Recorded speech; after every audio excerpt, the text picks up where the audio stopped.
to my channel, AIM Pangkabuhayan Recipes.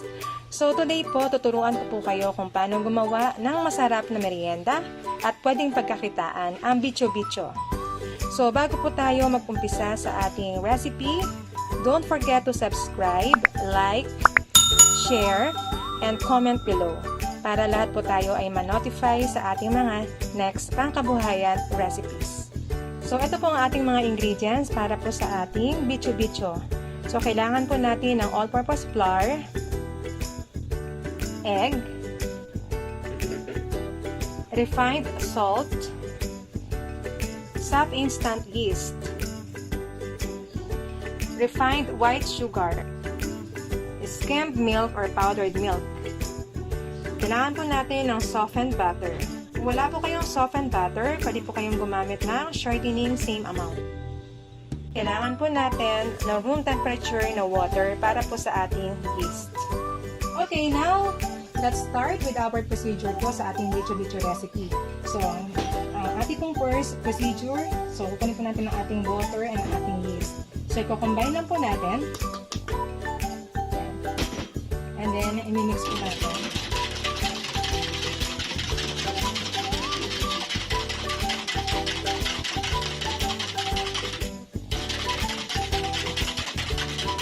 Alright, and then set aside po natin. So, kunin po natin ang ating mixing bowl. Lalagay po natin ang ating flour. Ang ating all-purpose flour.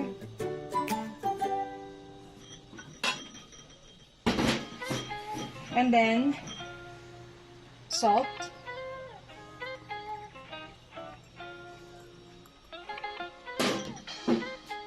Sugar.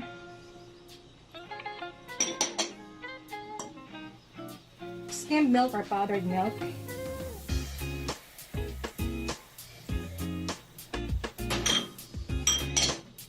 And then, ang ating fresh egg.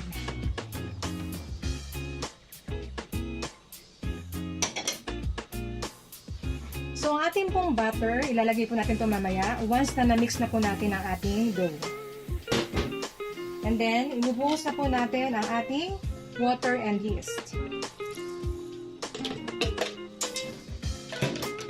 So, ngayon po, mag-i-start na po tayo ng mixing using our mixer with hook attachment.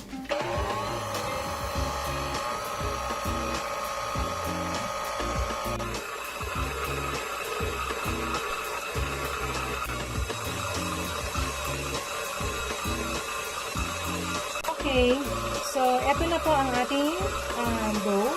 So once na naging ball na po ang ating dough, i-add na po ang ating softened butter.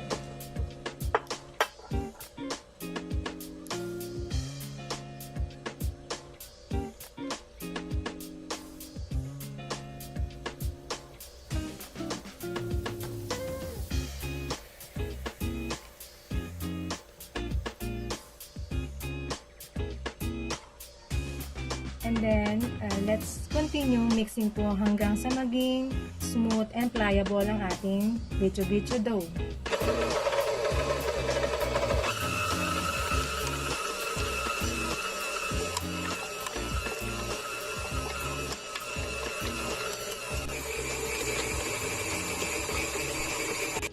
Okay, now let's check kung okay na po ang ating dough. So, check po natin. So, kailangan po, pag in-stretch nito, okay, so, kailangan po ang dough po ninyo ay hindi napupunit. So, dapat po ganyan. Okay, yung tinatawag na window pane. Hindi po siya basta-basta napupunit. So, pliable na po siya. So, ibig sabihin, ready na po siya para i-proof.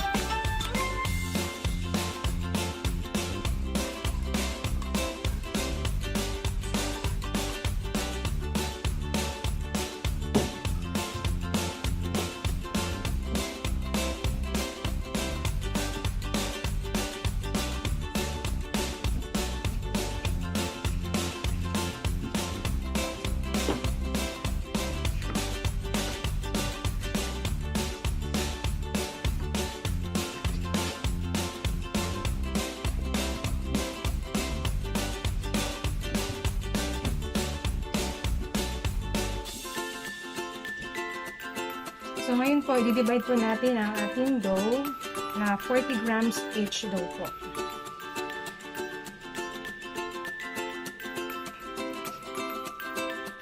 Alright, so after po natin i-divide ang ating dough, so ang weight po ng ating dough ay 40 grams each. So ngayon po ang gagawin po natin ay rounding.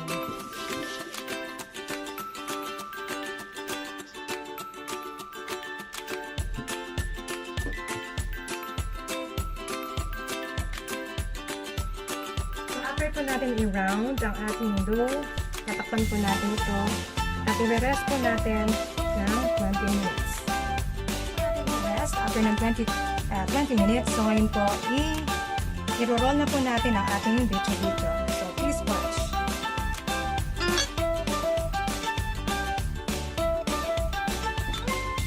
So, i-roll lang po natin ito. Ayan. Hanggang sa maging mahaba na po siya. Okay. And then, ilalagay po natin sa tray na may dusted flour para hindi po siya dumikit natin sa ating baking pan. So, make sure po na 2 inches apart. So, at least 2 or 3 inches, no? Kasi pag once po na nag-double ng size yan, lalaki pa siya para hindi po siya magdikit-dikit. Alright. So, yung una po natin ginawa kanina na bicho-bicho ay classic bicho-bicho na wala po siyang filling or palaman. So, ngayon gagawa po tayo ng bicho-bicho na may cheese.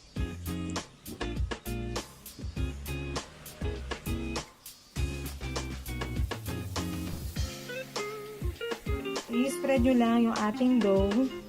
Yan. So, maglalagay po tayo ng cheese sa loob. So, pwede po kayong magpalaman ng cheese. Okay? And then, don't forget po na i-pinch or i-seal para habang niluluto po natin ang ating bicho-bicho na may cheese, ay hindi po lalabas ang ating cheese sa loob habang niluluto po.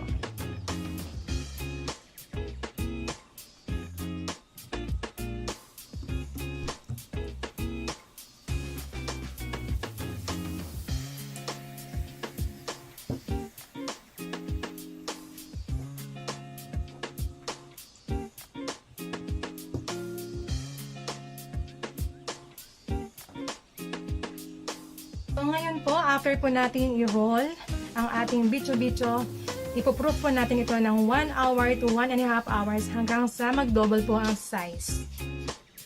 Alright, so after po na isa't kalahating oras ng ating pagpo-proof or pagpapaalsa ng ating bicho-bicho, so ito na po siya. Pag tinouch nyo siya, yan, so malambot na. So that means, pwede na po natin siyang prituhin or i-fry. Alright, so ngayon po nagpapainit po tayo ng mantika. So para na po tayong nagluluto ng fried chicken. So same din. So pag once na mainit na po ang ating oil or ang ating mantika, ipa-fry na po natin ang ating bicho-bicho hanggang sa maging golden brown.